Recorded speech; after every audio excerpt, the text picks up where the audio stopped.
నమస్తే తెలుగు 360 యూట్యూబ్ ఛానల్కు స్వాగతం.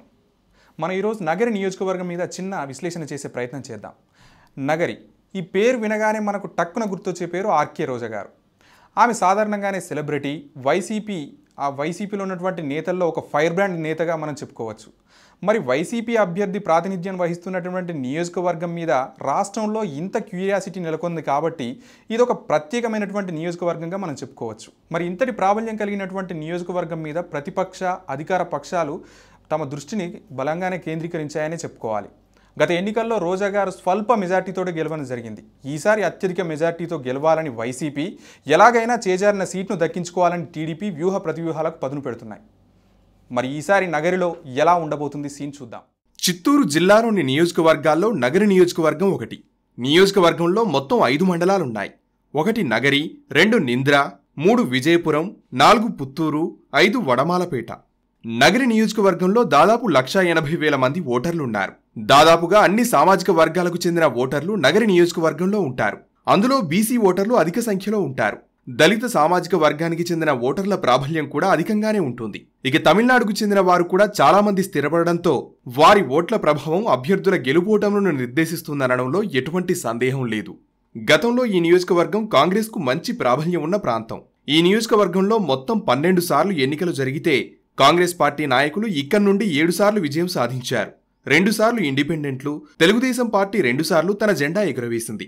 గత ఎన్నికల్లో వైఎస్ఆర్ కాంగ్రెస్ పార్టీ స్వల్ప ఓట్ల తేడాతో గెలిచి మొదటిసారి ఇక్కడ పాగా వేసింది. గతంలో ఇక్కడ ప్రధాన పోటీ కాంగ్రెస్, టీడీపీ మధ్య ఉండేది. కానీ రాష్ట్ర విభజన అనంతరం ఆ పోటీ కాస్త టీడీపీ వైసీపీకి షిఫ్ట్ అయింది. సీఎం ఇలాకా నియోజకవర్గం కావడం, గతంలో 2 సార్లు ఇక్కడి నుంచి తెదేపా ప్రాతినిధ్యం వహించడం, 2014 ఎన్నికల్లో సీఎం సొంత ఇలాకాలోని నియోజకవర్గంలో వైసీపీ పాగా వేయడంతో ఇప్పుడు రాష్ట్ర వ్యాప్తంగా ఈ నియోజకవర్గంపై ఆసక్తి నెలకొంది. మరి ప్రస్తుతం నగరి నియోజకవర్గంలో రాజకీయ పరిస్థితులు ఎలా ఉన్నాయి? ఈసారి ఓటర్లు ఎవరికి పట్టం కడతారు? మళ్లీ నగరిపై వైసీపీ తన జెండా ఎగరవేస్తుందా, లేక టీడీపీ మళ్లీ తన పట్టు నిలుపుకుంటుందా? టీడీపీ వైసీపీ బలాలు బలహీనతలు ఏంటి? 2019 నగరి పొలిటికల్ వార్లో విజేత ఎవరు? విశ్లేషిద్దాం. నియోజకవర్గంలో టీడీపీ వైసీపీ బలాబలాలను మనం ఒకసారి విశ్లేషించే ప్రయత్నం చేద్దాం.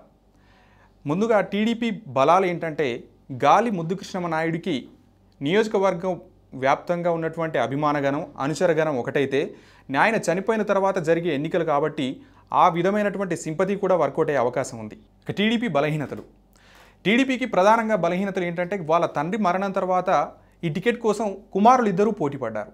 పెద్ద కుమారుడు దూకుడుగా వ్యవహరిస్తాడన్న నమ్మకంతో చంద్రబాబు నాయుడు గాలి బాలుప్రకాష్కి ఈ టికెట్ కేటాయించడం జరిగింది. అంటే ఇంట్లోనే అసమ్మతి ఉన్నట్టు లెక్క.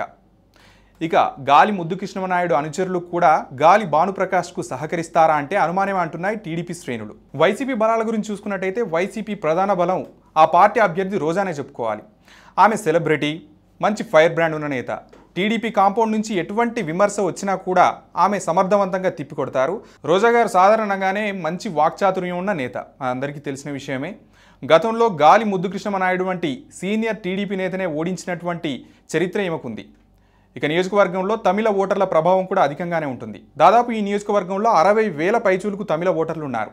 ఈమె భర్త తమిళుడు కావడం వల్ల ఆ ఓట్లు కూడా వైసీపీకి ప్లస్ పాయింట్ అయ్యే అవకాశం అయితే ఎక్కువగానే కనిపిస్తోంది. ఇక వైసీపీ ప్రధాన బలహీనతలు చూసుకున్నట్టయితే, వైసీపీలో రోజా గారు మాటకారితనంతో ఎంత పేరైతే సంపాదించుకున్నారో అదే మాటకారితనంతో కొన్నిసార్లు విమర్శల పాలు కూడా అయ్యారు.